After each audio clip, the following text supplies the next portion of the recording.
The poppy, with its blood-red petals and black eye centre, is probably the most poignant symbol of thanks and remembrance in the world, worn and displayed by millions in so many different countries. The tradition began after the First World War, when the blood-soaked battlefields of Europe were transformed, covered in red poppies. They became a symbol of survival, sacrifice, and resilience. Sometimes they even inspire remarkable works of public art, like this one at the Tower of London, called Blood-Swept Lands and Seas of Red. Each ceramic poppy representing a life lost. That's 888,246 lives in all. Across Britain, villages and towns have war memorials like this. Some are big and grand, most are small, but all are poignant. The names on them tell their own story. Fathers, sons, brothers, sometimes from the same family, and even sometimes on the same day. You can't help but wonder how their families at home ever coped with such terrible loss. During the Second World War, the city of Coventry suffered devastating bombardment. The old cathedral, a skeleton of stone and charred timbers, still stands, not as a ruin, but as a symbol of endurance and remembrance. Beside it, the new Coventry Cathedral rises in light, filled with modern art and colour and music, a living tribute to the human spirit. Almost in defiance, and certainly in hope, they even hold mother and baby mornings beneath the glow of that incredible window.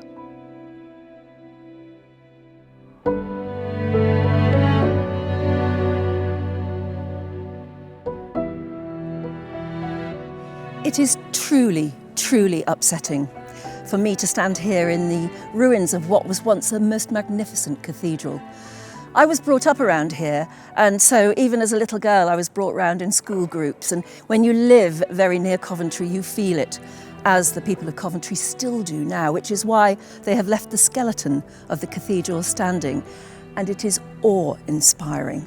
Churchill came here just shortly after the Blitz of Coventry, just surveying the terrible, terrible destruction. Why was Coventry picked? Because it was a car-making city. It was very, very well known for making cars, so when the war broke out, obviously it moved to making Spitfires and Hurricanes and bits of engineering that were needed for the war. That made it a prime target. But it was a beautiful city with a beautiful cathedral. Shakespeare's birthplace just down the road, and then you've got the Civil War cities of Warwick and Oxford so nearby.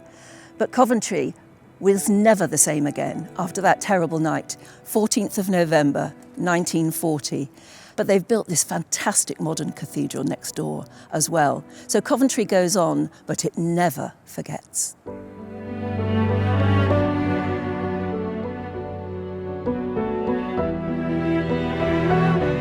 Tell me the story of Coventry's two cathedrals. Well, we started with St Michael's Cathedral when the Coventry Blitz on November the 14th, 1940, saw much of the city destroyed, and the old St Michael's Cathedral went up in flames. And so it was in response to that act of destruction that the cathedral and the city and actually the whole country decided we need to rebuild this. Why did Coventry decide to leave the skeleton of the cathedral standing? I mean, I find it unbelievably moving, and I guess it's for that sort of reason. Well, it actually wasn't exactly the original intent. So there was a huge competition open to architects. Some 600 applied for details. Over 200 submissions were made for what to do with the ruins and how to rebuild. And all but one actually put a new building onto the ruins. They incorporated some of it. The single genius was of Basil Spence, who was the architect who came, and he said, these ruins are still sacred space. This is still the cathedral. This has to stay. We'll put something new alongside it. And it has such a lot to say. Absolutely, it does. Yeah. So the new ruins bring people to their knees, they bring people to tears, they speak of brokenness in the world, they speak honesty.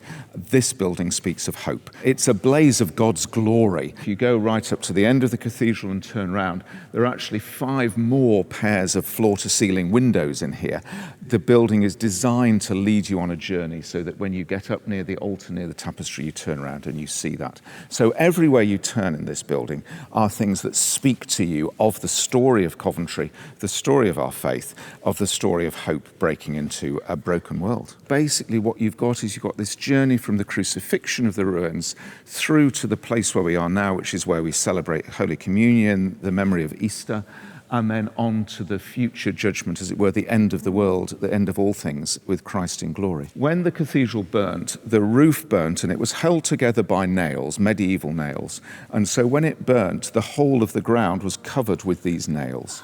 And a local priest who happened to be trained as a silversmith took 3 of them and made crosses like the one I'm wearing. In fact, this is a model of an exact cross, much smaller than the one up there, with 1 vertical and 2 horizontal. It's a sign of Christ's presence in the midst of destruction. Therefore, it's also a sign of hope. So it does those 2 things, honesty and hope. As a priest, how do you rationalise what happened to that cathedral over there and to all of the people in Coventry? Because Coventry, there was even a word that the Germans coined for devastating a city, and it was? To Coventriate, Coventryeren in German. That is chilling, isn't it? Yeah, absolutely extraordinary. But there was something iconic about the destruction of Coventry in those early days of the war and the deliberate decision to try and wipe out a city, which somehow seized the imagination actually across the world. There's a text in Brack's letters at the back of the cathedral that says, "To the glory of God, this cathedral burned." That's a very challenging text, but somehow for us it speaks of the fact that even in the worst devastation we discover God's presence, and we can somehow find a way of that leading us to something new. It's the Christian story, of course, the story of the cross, that through that something extraordinary and beautiful and wonderful for the whole world happened. And there are 2 very famous statues out in the ruins. One is of the couple just holding each other exactly. in what is obviously sort of grief. What is that? It's called Reconciliation now. It was originally called Reunion, and it's a statue of people actually re-finding each other after having been separated by war.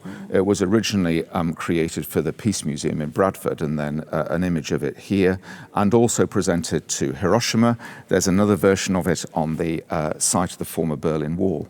And we use it particularly with our school parties to help them understand how we come back together, and the 2 young people are leaning in on each other. If either of them moved, the other one would fall flat on the ground. But they're holding each other. They're holding each other up. It's a really gorgeous and evocative image. And the other one from Dresden?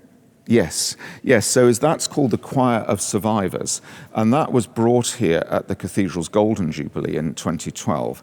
Helmut Heinz is the sculptor from Dresden. He created a huge number of sculptures which sort of speak of those corners of buildings in the pictures of Dresden after its destruction. Anybody would recognize it as speaking of those. But somehow, again, it speaks of the sort of human spirit of resilience in the midst of terrible destruction. If you travel to Germany, they will often say the war didn't start in 1939. It actually started in 1933 with the election of Adolf Hitler. And so war begins in the mind before it begins on the ground. Our mission is to help peace to begin in the mind before it sometimes begins on the ground. So that's what we're trying to do, to open people's imagination to the possibility of peace. And you're right, when you turn around, you see the other windows as well. Absolutely. Isn't that the most incredible view? It's really extraordinary, isn't it? And it still brings tingles up and down my spine when I see it and when I can introduce it to new visitors. That journey through the reality of the brokenness of the world, but then to discover how that can be transformed. It's beautiful, beautiful place. Amazingly, though, not every village has a war memorial. Across Britain, there are a handful that don't. They're called the Thankful Villages, places where every man who went to war came home. And a few are even doubly thankful, having lost no one in either world war. In Britain, America, and all around the world, we remember and thank those who served and still serve.